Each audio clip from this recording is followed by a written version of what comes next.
Hey, what's up you guys? It's Tyler from the Harringtons and we're back today with a brand new video. And today we have an Instagram live replay for you guys that Ash and I did. And there is a ton of great information in this Instagram live. We talk about business, we talk about questionnaires, social media, all sorts of good stuff. And at the very end, we're actually announcing something really exciting that's coming. So you make sure you want to stick around for the very end so you can hear all about that. As always, thank you so much for watching this video. If you're interested in more content like this, make sure to subscribe down below, and I hope you enjoy this Instagram live replay. So we are just hanging out for a little bit. We're going to do a little bit of Q&A for Behind the Film Biz, and really just answering questions that we've had come in while we have been going behind the scenes of our business for the last 6 weeks.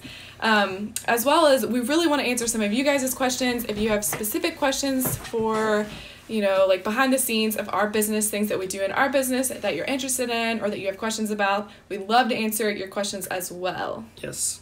So we're going to make this pretty informal, pretty super cash here. We do have a few questions we got ahead of time, but if you guys do have questions, go ahead and write them in the chat down below. We'll be monitoring that as best we can because we're actually streaming here on Ash's Instagram and on my Instagram. So if you guys are watching and you're confused, if you don't see the question, it could come from either side. Right. So we're just trying to reach as many different people as possible, I guess. So yeah. But Ash, you want to jump into it? Do you want to go first? Yeah, so we do have, Ty mentioned, we do have a couple questions already in the cache. Is that what you call it? Sure. Yeah. That's a word. So we'll get started with these, and then you guys can go ahead and drop your questions if you have any in the comments. Okay, so our first question comes from Carlos. He says, what are some tips that you would give to someone who is just getting started? Ooh, that is a good question. So, let's handle it from two different ways because I like talking about like gear and stuff, and you like talking about more businessy side. So I'll talk about from gear. So if you're just getting started with gear, my tip for everybody is always to invest in high quality gear up front, and it'll pay dividends in the long run. So I know that can sometimes be hard, especially when you're first getting started. It's kind of sort of overwhelming and intimidating maybe to invest and save up for the gear that you want. So there's a tendency to want to just buy the cheapest thing you can find just to say you have it, or whatever that might be. So I would say to save up and to really invest wisely in quality gear. Maybe not the top of the line, maybe not the best of the best, but you don't necessarily want to buy cheap, because if you buy cheap gear up front, then you're gonna have to pay to replace it, and then eventually you're gonna pay more money replacing that gear than you would have if you just saved up for the thing that you really want in the first place. So I would say invest in that up front. Make sure you have an attack strategy when you are purchasing gear up front. So I would say the most important things would obviously be like camera. You need to have a camera, but because that'll sort of dictate what lenses you buy. I think lenses are one of the best things that you can invest money on early on. Invest in good lenses that'll have the biggest impact on the look of your film. So maybe investing in one really great prime lens. Investing in audio equipment is really important. So investing in a good lab and a good recorder will really take your films from good to great. Has to do with audio, so investing in some audio equipment up front. And then lastly, this is something I think people don't think about a lot, and that's going to be investing in storage and things like hard drives and memory cards and those types of things, because there's absolutely nothing worse than potentially losing footage or losing files, and that's just like a really bad way to kick off your company and to just kind of start everything off. And I think people neglect that side of their business. So you want to make sure that you have everything saved in a minimum of 2 places. And then I definitely suggest investing in something like Backblaze, which is an online service that will back up all of your hard drives in the cloud, just in case something happens. But if you just have one hard drive that has all of your stuff on it, or you're only storing it on the internal hard drive of your computer, then you're just setting yourself up for failure. So I would say if you invest in those 3 things right off the bat, then you're going to be setting yourself up for success down the road. Good. The business side of things, I would say, it's really important to kind of know like why you're doing what you're doing. So if it's just a side hustle for now, it's just like a side gig that you're doing, like you're working a full-time job and you're just doing something on the side because you want like a creative outlet. I think it's important to kind of define like like, what is this thing? Is it something that you want to go full time with, or do you just want it to be a side thing? And the reason why it's important to know that is I think it's important to know your numbers so that you can kind of have a starting base of like what you're going to charge, are you going to charge, and then what you're going to offer after that. So I think it's really important to kind of identify like, what is this? Is it going to be a business, and what are you doing with it from there? The second thing that I think is vital / crucial is once you decide that, to decide setting up if you're going to be a sole proprietorship or an LLC. And then from there, I think the third most important thing is to have a contract. So I think even if you're just doing something on the side, I still think it's important to have something in writing, because anytime you're doing something that is in like a service-based business and you're providing somebody with a product at the end of the service, it's important to kind of have out some stipulations laid out or just some guidelines laid out that you can both agree to, so that you don't wind up starting off your business like on a bad note where you have people who are upset with you and it's really hard to find referrals after that.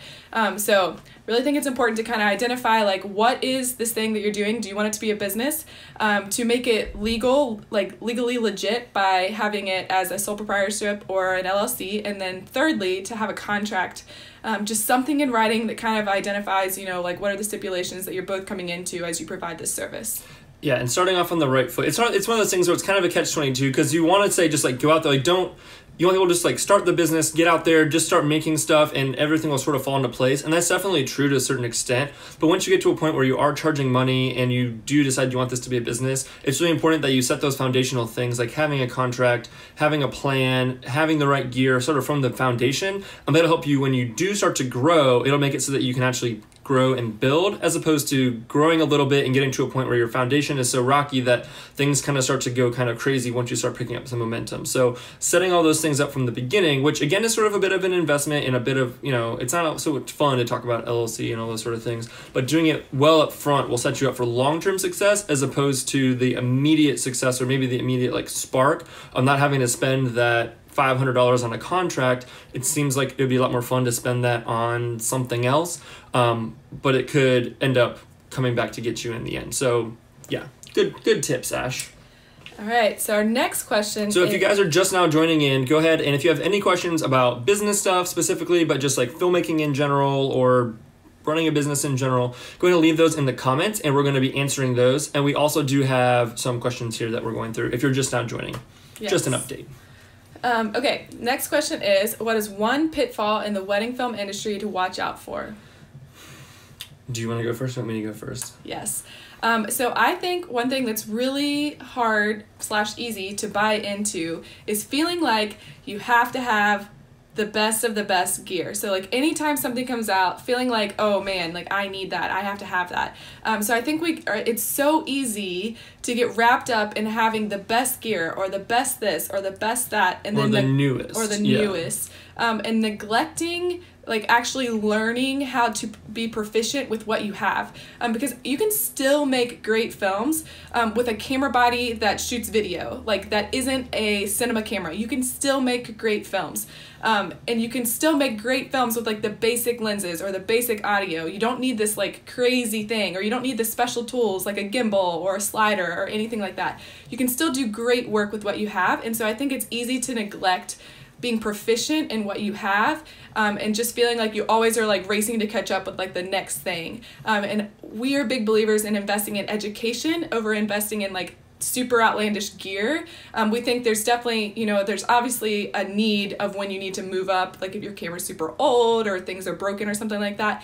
But we think that once you become proficient with the gear that you have, then you're more confident in the work that you're producing, and you can invest in education that's going to help you get to that next level. So then eventually you can upgrade your gear when you're ready, and not just like trying to feel like you're just trying to catch up because you want the best gear.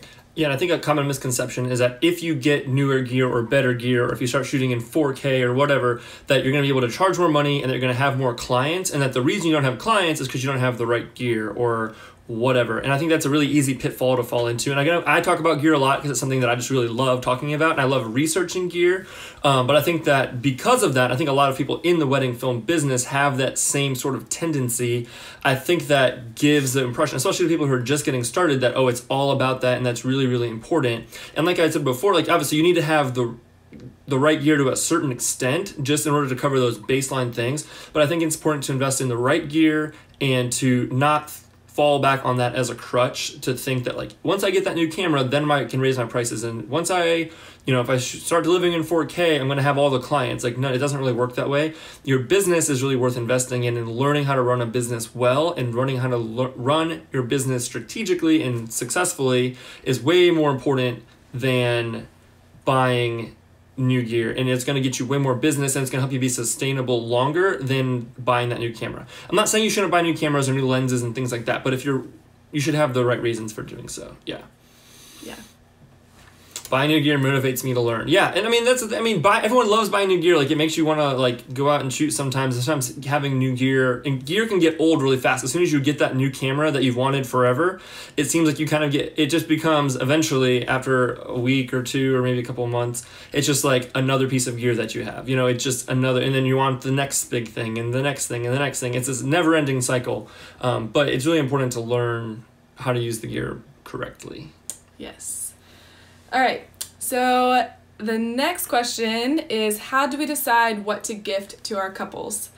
This was kind of like, it kind of evolved over time. I was trying, like, when I read this question, I was like, man, how did we ever decide? Yeah, I think that for a long time we were trying to think, like, we want this to be special for each person and all this sort of stuff, but we sort of realized over the years after doing this that consistency is going to be really important in this, and that the reason behind it and knowing our why, like why are we giving these people gifts, is more important to figure that out, and then that'll kind of help dictate what it is that you are actually going to give, and relieving that pressure of feeling like I have to give every single client an individual gift that's tailored specifically to them or whatever. So we ended up going with sort of like we have a system for how we do it that goes across every client, not because we want it to just be like, not because it's not emotional or not emotional, what's the right word? It's not because it's not genuine, right? It's not that it's not genuine. It's just that we want to give everybody the consistent experience all the way across the board, and we've put a lot of thought into these as something that we know that the type of person who's going to book us is going to appreciate these things. Right. And I think so. Anytime I've said this multiple times, like in our Facebook Lives and stuff like that, anytime we make any decision, I always come at the decision as somebody who was a past bride, or even just like with my own experience in my own life and the things that I appreciate. And I think, in most instances in business, we tend to attract what we're putting out, and we're putting out a lot of things that relate to us.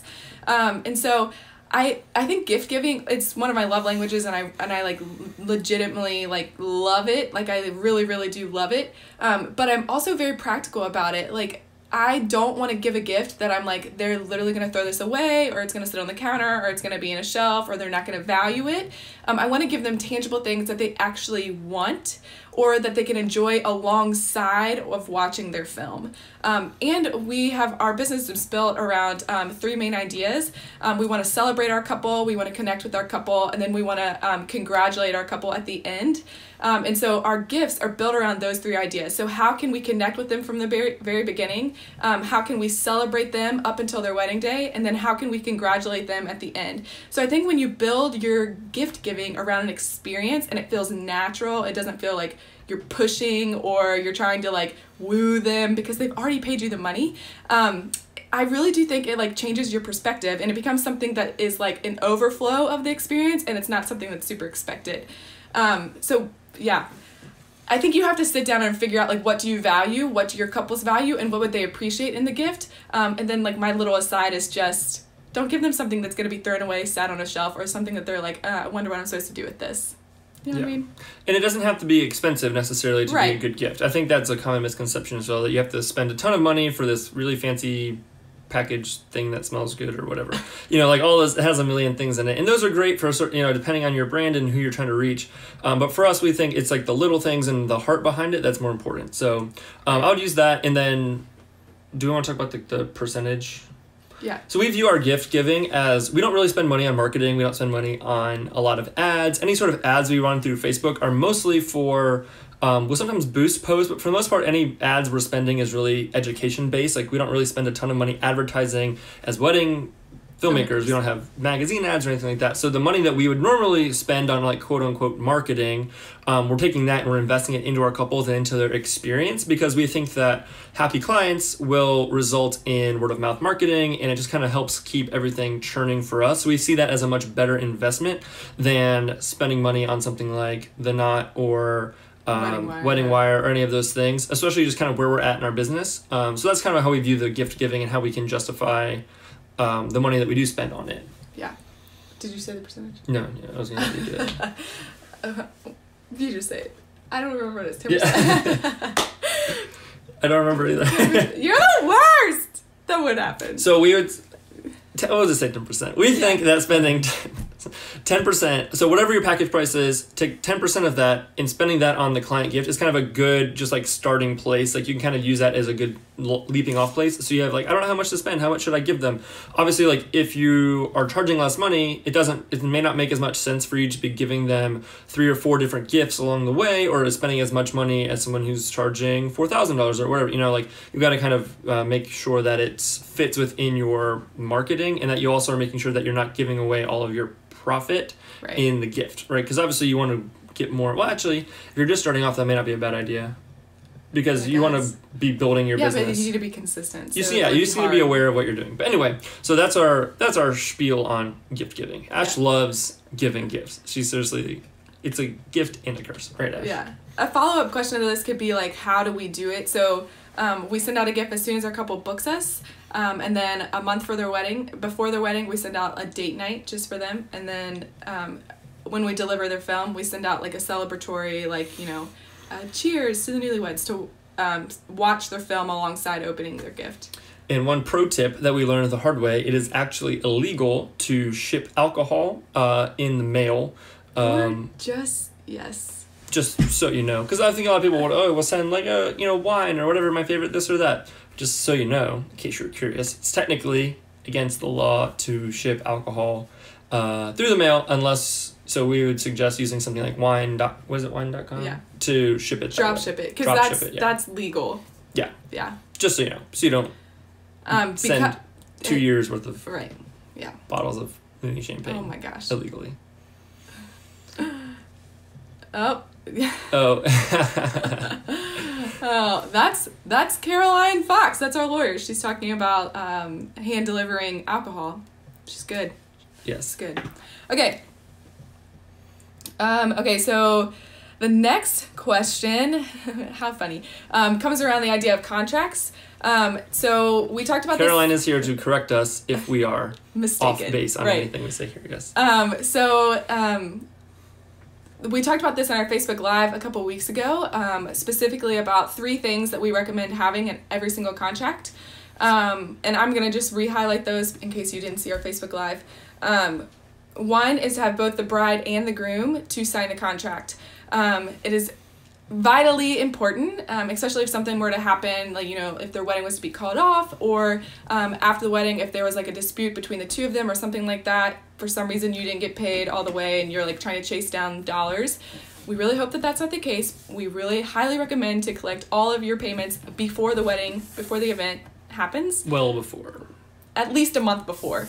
So have both the bride and the groom sign the contract. The second one is to make sure that you have a model release. I seriously think in the filmmaking world this is highly forgotten. Missed, yeah. Because we think, oh, well, we're not taking photographs, but we are working with imagery, and it's important that the couple, signs off on a model release, that 1, that you can use them on your website, and 2, there are a lot of people that show up to a wedding day, and we don't know what everyone does for work. So having the client sign off on a model release saying that you will not be held liable by anybody who appears in the film, because in a lot of instances we are using their film to continue to market our business by posting it online, sharing it on our blog, sharing it on our social media platforms. So it's important to have a model release in your contract that your couple will sign off on. And in tandem with that, also having client initials throughout your contract, highlighting specific areas you want them to pay attention to. Because we all know, if you guys are anything like us, or like your clients are anything like us, a lot of times we're not reading contracts to their fullest extent. We're just kind of like signing on the dotted line and being like, oh yeah, this is all good and well. So we have our clients specifically initial beside the model release, and also specifically initial by where their venue is and their venue date or their wedding date, and the address and stuff like that, just so we can be sure and clear that everything is 100%. We just want to make sure there aren't any typos, or that they may have like auto-populated if you use something like HoneyBook like we do, that it auto-populated the wrong date or they accidentally marked it or something like that. And then that way you just eliminate any confusion down the road as to having wrong dates on our calendar and their calendar or whatever. Having them initial saves, A, covers our butts legally, and it just makes sure that we're all on the same page. We don't have any stress down the road. Yes. Something Caroline told us today that was really interesting, and she said that of all the people that she works with in any of the issues that she ever runs into, wedding filmmakers have the highest like rate of things that like of issues that kind of come up, and there's probably a lot of different reasons for that, but that's just one more reason why you really really really need to have a contract, especially if you are a filmmaker, and just make sure that everything is buttoned up nice and tight in your contract and just in the way that your company is set up and all those different things, because I was surprised to hear that when she told us that filmmakers are the ones that she sees more often than any other type of wedding business that run into legal situations. If you think about it, buyer's remorse is real, and after you spend thousands and thousands of dollars on your wedding and you're getting your wedding film usually after your wedding photos and like, you know, everything's said and usually done. Filmmakers like the last ones to deliver on their services. Right, and you're like, oh, well, that was a lot of money. So yeah, just another reason to make sure you have everything tightened up good and well. Okay, so Laura asked, as far as managing social media, how do you decide on having a personal account versus a business account? Yeah, so for us, since we rerun our business super personally anyway, it just made sense for us to use our personal accounts as sort of like our business accounts. And Caroline is telling us that everything that we said was correct and that we are now pros. Perfect. Thank you, Caroline. So if you guys, Engaged Digital, that's Caroline. She is our lawyer. She is amazing. No, Engaged Legal. Engaged Legal. Wait, what did I say? Oh, sorry. Engaged Legal. You should go check her out. She's on Ash's Instagram Live, or you can just look for her on Instagram, but she has all sorts of contracts and things like that for any of you wedding professionals out there. So definitely go check her out. And if you're in the Richmond area and you need a lawyer to look at your contract or legal advice, Caroline's your girl. She's the best. She was the best. Okay, so back to social media. So for us, since we run our businesses personally, it just made sense to have personal accounts and to use those for our business. At one point we did, like a long time ago, we had like the Harrington weddings on Instagram or whatever, but it just became super hard to post on there and it didn't really make sense. And so for us, since we run a really personal business, it just made sense to have personal ones. But even with that, we still try and balance the difference between like how much we post about business and personal, and there's some strategy behind that. Yeah. I mean, I think, okay, you guys know I have a lot of feels about social media recently. If you follow along with Ty's podcast, Ty's Tech Line, I unveiled a lot of my feels on the podcast. But I seriously believe that we were gifted this platform for a reason, and I don't want to just live my life working. So if I really believe that to be true, my business and my personal life should be able to be shared in the same space, but one should not like overtake the other. And I think social media was never created with the intention of being a business sharing platform. While it is such a blessing and it's such a gift to be able to like grow our business by using social media, I don't necessarily think that it has to be all one or the other. And I also think in my own head, I am more drawn to things that are personally driven than I am drawn to things that are business driven. So for example, if I were to follow a business on social media and all they did was post their business work and everything about their business, I would feel less engaged than if they were sharing in tandem with their personal life, because it just means more. I feel like I can connect to them as people more. I align with like their business ideas and like what they want to see happen and like the ways they want to grow, because I've already formed this personal connection. Whereas if I'm following an account that's just business, I don't really have a connection. I'm just showing up and looking at pretty stuff. Well, and it depends too. It depends on the type of business. Like obviously, like big companies, they have to have like business. If you've got a lot of people working for you, if you've got a lot of different things going on, if you're not trying to run a personal business, there are advantages to having that, but people come to that for different reasons. For us, we want people to fall in love with us, fall in love with who we are and what we're about, and so that way they want the Harringtons, and then the film that we make for them is sort of not extra, but it's just like, because, I mean, the thing is, at the end of the day, like, there's lots of wedding filmmakers out there, so when they're choosing, obviously, like, they're looking at the quality of work and things like that, but even still, we know there's a lot of other filmmakers who make similar work to us. But if we can set ourselves apart and stand out because of our personalities and who we are, and get to a point where clients want to book us for us, and because they like our work, now we're in the driver's seat, because nobody else can replicate who we are. Nobody else can be Ty and Ash.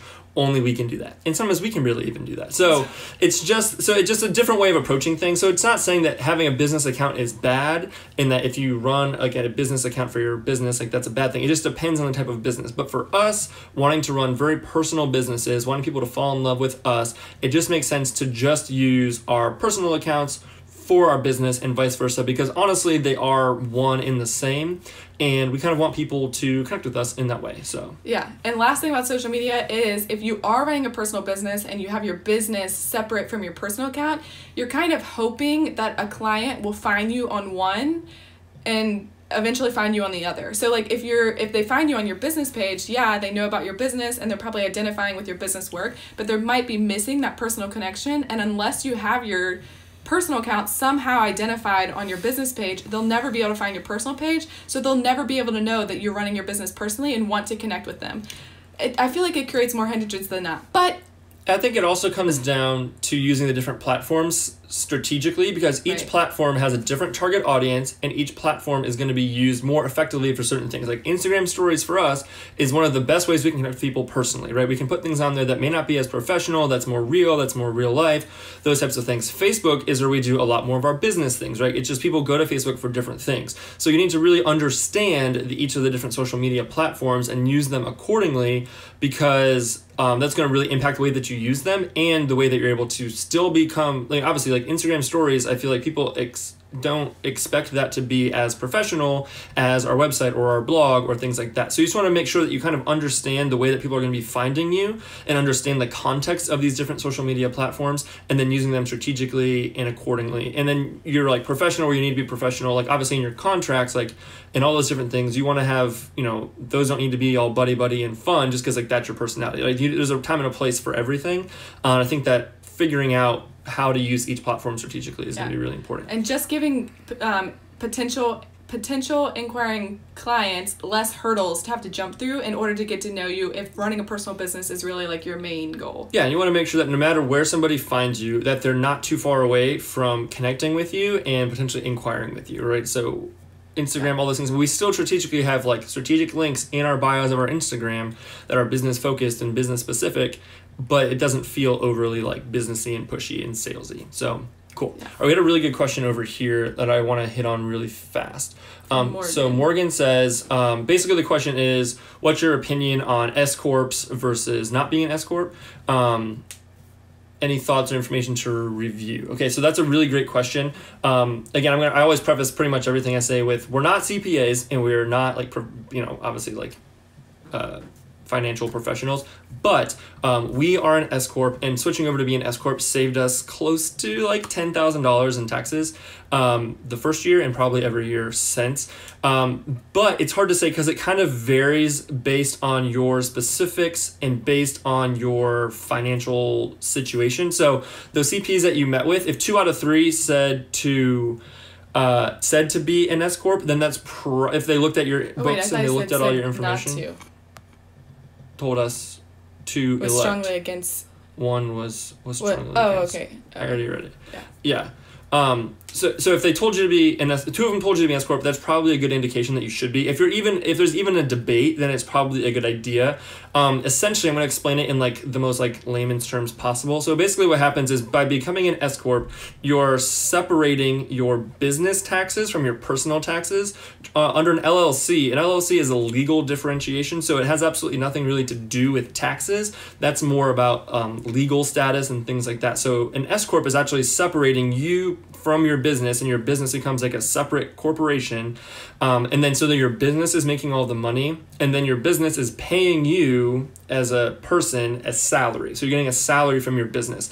The advantage to that is that you only pay personal taxes on whatever you take out of the business. So if the business, I'm just going to use like even numbers here. If the business makes $100,000 and you take $50,000 out, you only have to pay personal property tax and all the different like personal taxes on the $50,000 that you take out. You don't have to pay that on the full 100. There's some more like specifics to that nuance to it, but that's the main gist of it. So again, it kind of comes down to if you're making more than you would take as a salary, and the amount of money you have to take as a salary isn't specified in the law. It just says you have to take a, what is the word? They say you have to take a reasonable salary, right? So that can be kind of whatever you want. So if you want to take a salary that just barely pays your bills, so you can pay less taxes, right? Maybe like, barely isn't the right word. Well, no. Just pays your bills. Yeah, so that just pays your bills. Then you can do that, and then the business can still be making money and growing and having more money in it. There are complications when it comes to like getting money out of the business. There's some other things you have to do. There's a lot of paperwork to fill out. There's like weird things like you technically have to have one meeting a year, and you have to like sign minutes for it and like submit that every year. Things like that. Our CPA does all that stuff for us, so we don't have to deal with it. But it's definitely worth looking into. So if they told you to do it based off of your books and things like that, then I would definitely look into it. Yeah. So someone over here says, S Corp, you also have to make a certain amount of income too. Yeah, so there are limitations to it, and it's not like, not everybody can become an S Corp, and it doesn't make sense for everybody. It says, if your income is under a certain amount, it is not recommended yet until you do. Yeah, so if you're making over a certain amount, the S Corp makes sense. That's why having a CPA look at your books and things like that and be able to tell you. If they were looking at your books and they're like, hey, you should be an S Corp, you should probably especially if 2 out of 3 said that, I would go for it. Again, there are, that's what I would say. That's kind of like the end of like, as far as I want to like push the advice. It's worked out really great for us. It made sense for us. So is the money that stays in the business not taxed? It is taxed, but it's not like doubly taxed. Right. So you don't have to pay like personal, like right now Megan, you probably actually know more about this than I do, but you have to pay, like personal property tax and unemployment tax and like all those different things that you have to pay as like a human, as like a person with a social security number, right? All of that right now you're paying on the full lump sum, whereas for the business you'd have to pay some types of taxes, but you wouldn't have to pay as many taxes on that full amount. So it ends up saving you money in the long run. Again, I wouldn't advise doing the S Corp without a CPA unless you're like really into that kind of thing and really good at it. It's just a lot of like really small like nuancy things to it. But yeah, so that's what we do and it works out for us. So but that is a great question. Thank you for asking. And I hope anybody out there who's like actually is a legal like a CPA or something, like I hope that's not incorrect. If it is, seriously send me a message because I want to have the information correct. But that's my understanding of it based on like our situation and the way it works for us. So yeah. All right. So the next question is about questionnaires. We also did a Facebook Live on this. You can go to our YouTube channel, just YouTube The Harringtons, and you can find all the replays from our past Facebook Lives. So the question... someone told me what I'm saying is accurate. Perfect. Thank you. That's what I like to hear. Okay, continue. The question is really about like how we utilize questionnaires in our business. And so we use the questionnaire in order to get information from our couple that can help push our storytelling and their film further. So we're asking them questions like that we would ask them in our first meeting with them, but we're helping... Well, so we have two different questionnaires, and they serve 2 different purposes, right? So the first one that we send is about... The first one is getting information from them in their own words that help push their story forward so that we can understand their story. Like, they already have told us their story, but we want to be able to tell their story in their words and know what's important to them in their story so that we can highlight those things in their film if they're available to shoot on their wedding day. So we ask them, like, how they got engaged, how they met, how they got engaged, and then as far as their wedding goes, for most couples, they're booking us anywhere from 18, sometimes 24 months in advance. And so or, less than that. But we're kind of in it for the long haul. And so there's a lot more steps that they're having to take in order for their wedding planning to really come into fruition. They might not literally know anything. So we don't want to overwhelm them with questions about their wedding, because they literally might not know anything now. They just know they need to get vendors on the team. The specifics about the day of and all that sort of stuff. Right. So we ask them ideal questions of what do they envision their dream wedding day to be like? What have they seen in our past films that they really would love to see in their film? And that also helps eliminate the Pinterest board question of they're creating a Pinterest board and then sharing all of their ideas with you, because it keeps them on your site and invested in your work, which helps you become the expert in your field, which you already are. But you just want them to stay within those parameters of this is my work, this is what I do, and this is what I have to offer. So that's our first questionnaire. And then the second questionnaire is very specific. No mics today, Davey. Is very specific to their upcoming event. So I'm asking them things about, sensitive family situations that we should be aware of. Is there anything that's happening specifically during the reception or the ceremony that, for us showing up, we're going to shoot all of the main events, but if there's anything specific that's happening that we might not be aware of, is someone reading a poem, or someone singing a song, or are they doing a special dance during the reception that's different than a normal first dance or something like that. Those are the questions that I'm asking them in that last questionnaire that we send out a month before the wedding day. You were laughing a lot. Davey's over here making jokes. Yes, Davey, we knew it was you. We knew it was not Krista.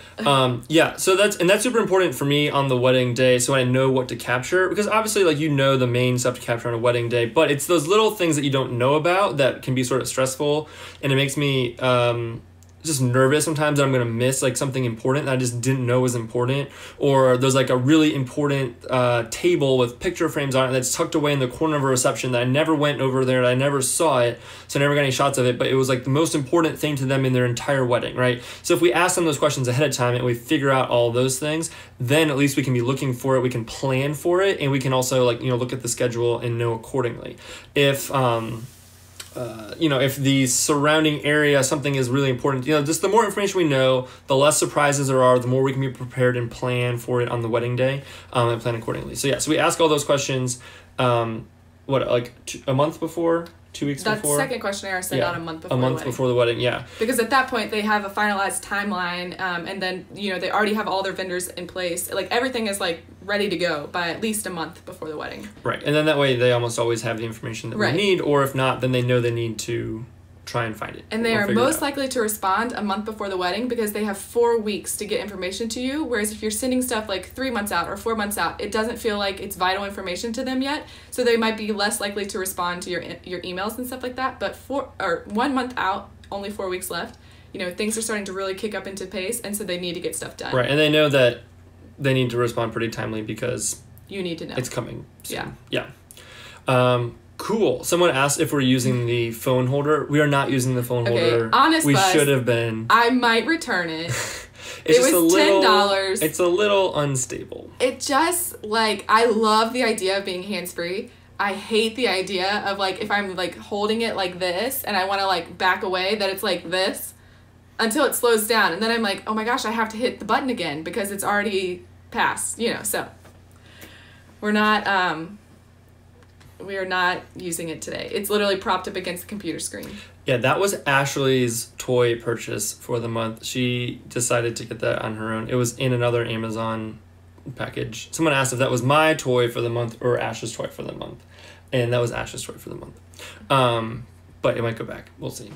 We have separate ones for the car. Actually, if anybody has an iPhone 10, I have this really cool one for our car that has a wireless charging pad in the phone holder thing for the car. So if you have a iPhone 10 or iPhone 8 or 8 Plus that have the wireless charging, it's super cool because all you have to do, you just set your phone in there like you normally would, and it charges your phone while you're driving. So highly recommend that.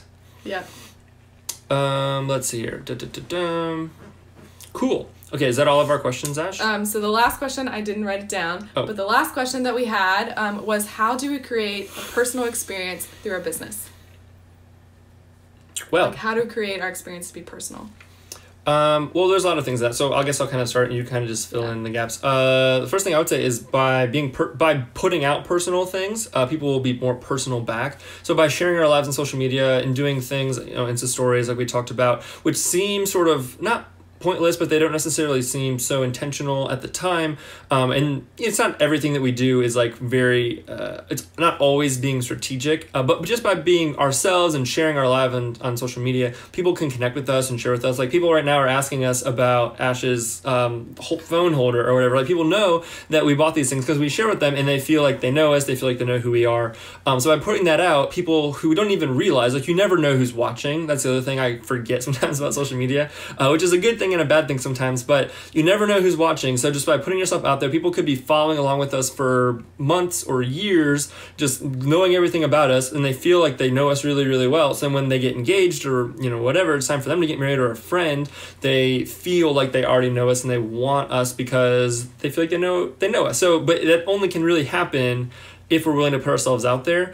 And I don't think that we overshare. I think that there is a limit to what you want to share on the internet, and there's some things obviously that don't need to be shared and don't need to be put online. And I think that we've done a pretty good job over the years kind of finding that balance of what's too personal and what is just, like us being real.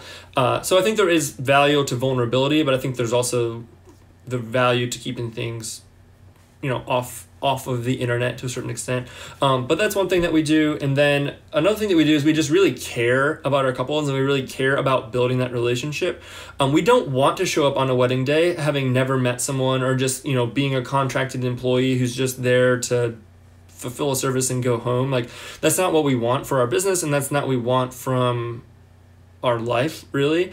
So by building these relationships and being intentional about having Skype dates with these people and asking them questions about their lives and going a little bit deeper, asking about their jobs and stuff like that, sending the questionnaires, sending the gifts, sharing online, like following them on social media, all these different things make it so that when we show up as being a friend more than just like another vendor. And that just makes the whole experience so much better for everybody. It makes our films better. It just kind of like it's a trickle down effect into every other area of our business. They rave about us online, and then it just kind of self-perpetuates, which is really great. So yeah, I mean, I think that by just being intentional about it and really caring allows us to run it personally. Yep, we're all best friends. That's the best. I also think in running a personal business is that we never want our couples to feel like a wedding day is a very intimate day in somebody's life. Like you're literally walking in to tell their basically whole relationship story through their wedding film. And that's super intimate. It's kind of vulnerable. Family relationships are oftentimes very private. You're kind of just experiencing something that's very close to them. And so if we just showed up and didn't know anything about them, or we were just pretending hey, we're going to shoot this, we're going to leave, we're going to go home, and there was no relationship invested in this type of service, it would just feel really hard. It would feel really hard to create good work, to create something that they actually want or appreciate or value, because we would know what they appreciate or value. So I think creating a personal business, I always am Ty, if we didn't do this personally, how would we do it? And we're I don't know, this is the only way we've ever known how to do it. Right, yeah. We learned from people who run really personal businesses. So by watching them over the years, as I was kind of getting started, those were the types of businesses I was trying to emulate. I didn't really know why at the time, but then when Ash joined, it just compounded everything tenfold, because Ash was able to care for people so well, and that paired with my technical nerdy side, we kind of mesh those two things together, and that's how we have the business that we have today. And that's what we think, but we also think that, obviously, genuinely that's what we want, but it's also at the same time, it's good for our business because it helps us, like we were saying earlier, to stand out from the rest, helps us to be, something that nobody else can offer what we offer. We offer something that's very valuable because it's just something only that the two of us can do. But we don't think that this type of business model is exclusive to just us. So this course that we're putting out, the Business of Wedding Filmmaking, this is essentially what we are teaching in that course, how we're able to use our personalities and run our business in a personal way, but not just to make more money, but to also have more fulfillment in what we do, to make better films that are more genuine and real, and also at the end of the day, to make yourself more marketable and to be able to sustain your business. You know, we've been doing this full time now for 5 years together, and I've been doing it longer than that when I started in college. And it's always just sort of been churning along, and I think a lot of that has to do with the fact that we run our business so personally. Right. And I was in the counseling psychology world for a while before we got married. And the idea of that, if you think about that, you know, like our greatest need as people is to be known and understood. Like we all crave that in some way. So I think that's why running a business personally in the wedding filmmaking world is like so beautiful, because people, like, they get drawn into that. So aside, my dad called me earlier this weekend, and he was talking to me about a cousin who he had chatted with over the weekend, who watches our films online. Now she's already married, and she's like way past like ever needing a wedding film or anything like that, but she watches all of our films. And so she was like telling my dad like what her favorite things about our films are. She's like, I literally, like, I cry every time, like my favorite part is when they read the notes, and I think that's because it creates this experience inside of you that you're like, oh my gosh, like I want to be known like that. Like I want someone to like understand me like that. I want to see myself in that light. And so I think that when you can get to know your couples personally, you offer something to them that they've never experienced before in their life, unless they've, you know, done filmmaking work or they've been in a film of some kind before that. Like this is the first time they're seeing something that's like so personal to them, that's like being woven together to create a story about their life. And then for the rest of their life, they're going to have that to look back on. And I think that's something that like seriously changes the game. Like if you can get to a place where you can personally invest in your couple and then provide them a personal experience, and then they have this personal thing to look back on like for years and years of their life. Yeah, I just think it's great. I think it's great. It is great. And I mean, we have so many countless emails from couples who have written us and they're so blown away because, you know, on a wedding day, we're just running around with cameras. You know, they think we just kind of look crazy putting all these cameras in their face. But when they see you're able to create that feels so intimate to them and so personal, the only way you can do that is through running your business personally. It doesn't matter if you have the best gear in the world and you're the best filmmaker in the world, but if you don't know your couple and you don't know them personally, you're not gonna be able to tell their personal story. So anyway, that is what this whole entire course is going to be about. Not only, you know, how we run our business personally, but also, you know, all the businessy stuff as well, the different strategies that we use, all the different processes that we use, all of those different things. So that's going to be coming out super, super soon. So if you guys are interested in that, this upcoming month. Yeah, it's going to be coming out in the next couple of weeks. If you guys are interested in that, you should sign up for our newsletter, because that is...